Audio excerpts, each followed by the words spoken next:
The Virginia scandals are just the latest complications for a Democratic Party that some see as losing its self-declared moral high ground over Republicans on a number of fronts. Tonight, correspondent Peter Ducey looks at the fallout from a pretty difficult stretch. In the time of Trump, Democrats are always trying to claim the moral high ground. You are either complicit in the evil, you are either contributing to the wrong, or you are fighting against it. The GOP tax scam is a moral obscenity. It is immoral to allow politicians to harm women and families to advance a political agenda. But the tables have turned now that one Democrat's controversial comments some critics saw as a defensive infanticide has only been overshadowed by questions about whether or not he's the one in blackface or a Klansman uniform in his yearbook. Virginia's Governor Ralph Northam. I like him. Keeps us out of the papers. I like it. I'd like to find a few more guys like this one.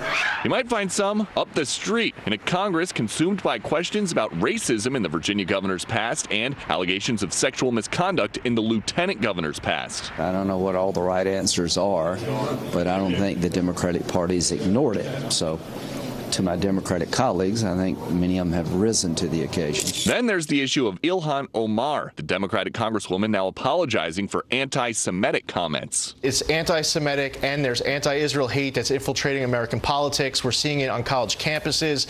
It's infiltrating the halls of Congress. Omar was condemned by Democratic leadership eventually. It was almost as if they needed time to think through the political consequences, and that disappointed me. But some Democrats doubt they will ever cede the moral high ground to Republicans as long as the president's name is Donald Trump. All of these people point fingers at us when they are engaging in what I would call manufactured moral crisis as they continue to support the lying sexual predator president.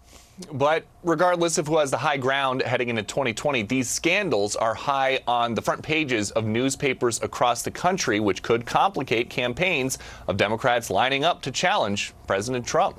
Brett? Peter, thank you. I don't have a political machine.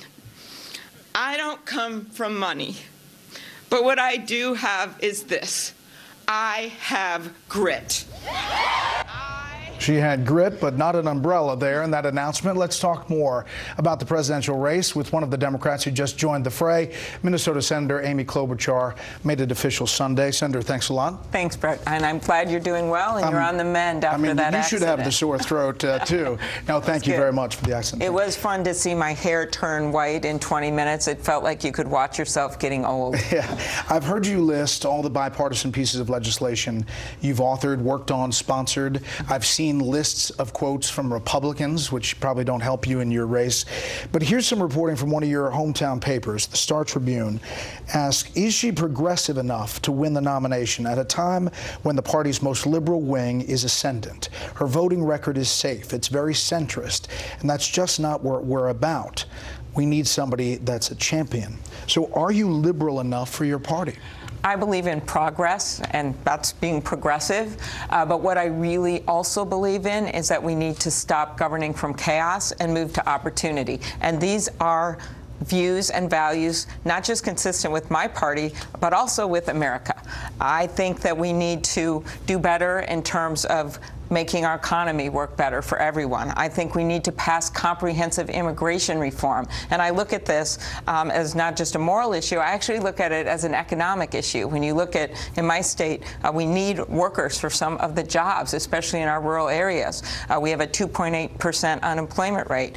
70 of our Fortune 500 companies are headed up by immigrants. 25% of our U.S. Nobel laureates were born in other countries. So I see that as an economic imperative. You and I talked about privacy legislation. We need to start looking up at the challenges instead of just fighting down, and I called it the river of our divides as I announced next to the Mississippi River. So that's what this is about. Took notice of your announcement. I saw the back and forth about the snow and your talk about climate change. You call me Snow Woman, which isn't a bad nickname as they go. But I want to ask you about some specifics today. Take a listen to this.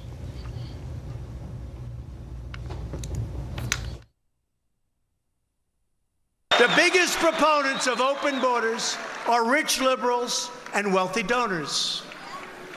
These are hypocrites who oppose security for you while living their entire lives. I do too, to be honest with you. I'm guilty. I'm guilty. I also live behind walls, okay? They live behind walls and gates, and they have guards all over the place. Me too, because I want to be safe, and I want to make America safe, if you don't mind. Talk about immigration first. That's the president in El Paso. You've been supportive of border security and a barrier in the past. Are you now? Well, first of all, I want to respond to what he said there. I don't live behind a gate. I didn't grow up with a lot of money. But I believe that you can have border security and do it in a smart way. I don't think that is running a wall across the whole border. When you look at some of our issues, some of the areas involve a fence, some a barrier. But one of the major problems we have right now is the drugs coming in, and that is not coming in those areas without a wall. It tends to be coming in at the ports of entry. And so that's why I have not looked at this agreement yet. Of course, it was just reached, but I know that that was a major focus of some of the negotiations to up the work that's being done at those ports of entry. I want to talk about a number of subjects. Let's do a lightning round on immigration real quick. If there's an enforcement action and ICE finds a group of people living in the country illegally, no criminal records, should they be deported?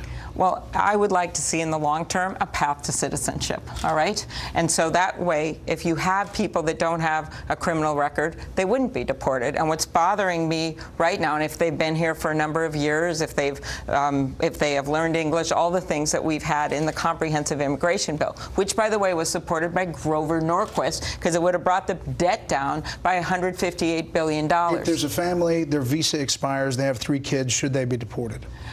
Again, I would like to see comprehensive immigration reform. And I think you have to look at, when you look at these deep, this is what I've seen in my state, Brett, is that it's people that have happened to touch the system are the ones that seem to be then getting deported. Maybe, I mean this not in a criminal sense. I was a prosecutor. Of course, I believe people that have committed crimes should be deported. Right, but I'm talking about this family and what happens to them today, because there's not comprehensive immigration reform, and it doesn't look like there's a prospect. We don't want to deport 12 million people. So you say no? The answer is, how do you pick the ones that get deported? And I would say you look at people that have committed crimes, no matter where they've lived, as serious crimes, and that should be, of course, your number one enforcement priority. My problem is that they've been going after, say, professors in Minnesota, or someone who's been a doctor in Rochester, Minnesota for years. Here illegally? This has been happening. When they first came in, they came in undocumented, but they've lived here for a number of years. The president won't protect dreamers. Right now, they're protected by a court order. But you were a prosecutor, These are people that were not brought to our country through no fault of their own. Sure, but some people are here illegally. What happens if you find them in some enforcement action? If today that happens, there's not comprehensive immigration. That is correct. But what I don't like about what's going on is that they seem to be targeting certain people that have maybe even tried to apply for citizenship and done the right thing. So the way you solve this is what we did in the Senate, bipartisan, with comprehensive immigration reform. Okay, last one on this. Many lawmakers pushing for extensive guest worker program. Would you be in favor of a law that says that companies have to try to find a qualified American worker first before hiring a guest worker in the country and a guest worker visa? I mean, I like that part of what we have in place right now, and I think we could strengthen it with our H-1B visas and some of the others. But you've got to have, when you look at the work that we did in 2013 on the farm part of this, we worked out an agreement with the Farm Bureau, the Farmers Union, and the migrant workers. We worked out a deal with the AFL-CIO and the Chamber, so that, of course, first American workers, but there are plenty of other needs in our economy. Here's the Green New Deal. If the Senate Majority Leader brings it to the floor, how do you vote on it? The Green New Deal, I see it as, by the way, I see it as aspirational. I see it as a jumpstart. So I would vote yes, but I would also, if it got down to the nitty-gritty of an actual legislation as opposed to, oh, here are some goals we have, that would be different for me. But here's the goals. Full transition off fossil fuels, including drastically reducing air travel. You're for it? I am for a jumpstart of the discussion and a framework, as Senator Markey has described. I am not for reducing air travel. So net zero greenhouse gas emissions. I don't think that is going to happen in the next few years, but you can imagine by new technology, and by the way, that includes nuclear and everything else, that we could get to a better place. Economic security for all who are unable or unwilling to work. I don't agree with the unwilling to work. And last one, upgrade or replace every building in the U.S. for state-of-the-art energy efficiency. I think we should put in better building standards, but could I just say what I would like to do, and I proposed in my announcement, what I would like to see is on day one to get back into the International Climate Change Agreement. We are the only country not in it. I would like to see us put in place those clean power rules again that would bring us a 30% reduction. I think those are doable things that we've worked on. And if you look at this from an economic standpoint, there's one thing that people haven't been talking about. That is that homeowners insurance has gone up something like 50% in just the last 10 years in the coast. But why? Because of the risk of climate change. Fourth hottest year last year. Parents driving their kids through wildfires in California, trying to talk their kid down. For us to do nothing and to go backwards is wrong. So I view this as a framework for discussion, but nothing that we are not going to reduce air travel right now. We are not going to get rid of all of these industries right now. We just need to start as a country seeing it as an aspiration to do better than we're doing now. We have to do better with our advertisers. Would you mind staying after the break for a couple more questions? I would love to accommodate your advertising. Thank you, Senator. Thank you. We'll be right back. We are back with Minnesota Senator and 2020 presidential candidate Amy Klobuchar. Thanks for sticking around. A couple of more things. The Minnesota delegation, the president condemned the comments from Congresswoman Omar today for being anti-Semitic, thinks she should resign from Congress. Haven't seen you weigh in on those comments. Do you think she should? I did. I was asked yesterday in Minnesota, and I gave a statement that, of course, criticized the comments as being anti-Semitic. I'm glad she apologized. That was the right thing to do, but there is just no room for those kinds of words. And I think that Israel is our beacon of democracy. I've been a strong supporter of Israel, and that will never change. The president talked about socialism in El Paso, hit it really hard. He seems to be using the State of the Union address, talked about it again, saying it doesn't work anywhere. It's produced poverty, misery, repression, and despair. Do you agree with that? I am a Democrat and not a socialist. I actually worked in the private sector for 14 years, and I believe in capitalism.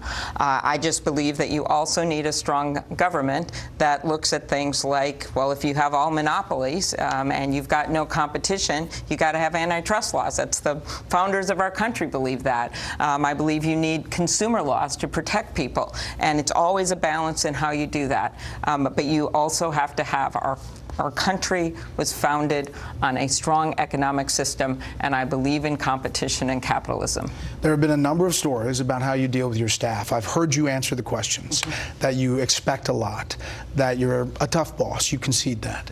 But you also point to others who say they like working with you. Some of the stories are pretty specific, though. Here's Yahoo.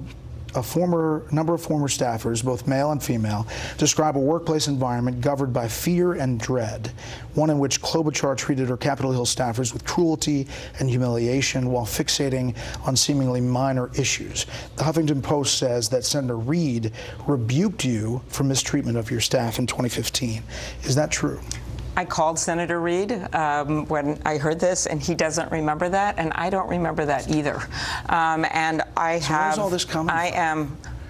I don't know. It's all anonymous, but I will say that I am proud of our staff. And yes, I can be a tough boss and push people. That's obvious, but that's because I have high expectations of myself. I have high expectations of those that work with me, and I have high expectations for our country.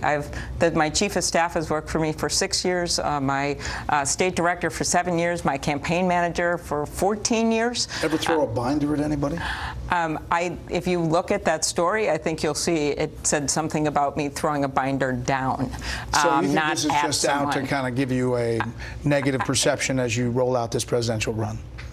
I don't know what it is. I just know that I should be judged, and I will take responsibility for everything that happens on this campaign. And there's nothing better way to judge a manager, which I was for years, by the way, when I was county attorney with a very low turnover rate for 8 years, managed hundreds of prosecutors, which isn't easy to do. And so I think people should judge me based on this campaign and how we do. And we sure had a good beginning, and that was a strong team that did that. I mean, some are saying the questions Republicans are sexist to begin with, but obviously Democrats are going to use temperament as one of the things to run against President Trump.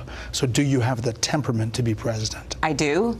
I think I showed that during the Kavanaugh hearings, and I have showed that through my life in terms of how I dealt with adversity in my personal life, growing up with my dad with a pretty severe drinking problem. He's doing well now at age 90, to the life I lead now. And that's the elevator pitch? Oh, my elevator pitch? No, no, no. My elevator pitch is I've had it with governing from chaos. We need to govern from opportunity. We need to look up at the challenges before us instead of looking down and looking away. And those challenges are big, but we are up to them as a country. And one of the reasons I came on this show is that I believe that candidates for office, whether a Democrat or a Republican, have to go not just where it's comfortable, but where it's uncomfortable. And I love you, but Fox may not always be comfortable for Democrats. But I want to make that point. Senator Klobuchar, we appreciate your time. Thank you, Brett. It's great to be on. Up next, the verdict is in.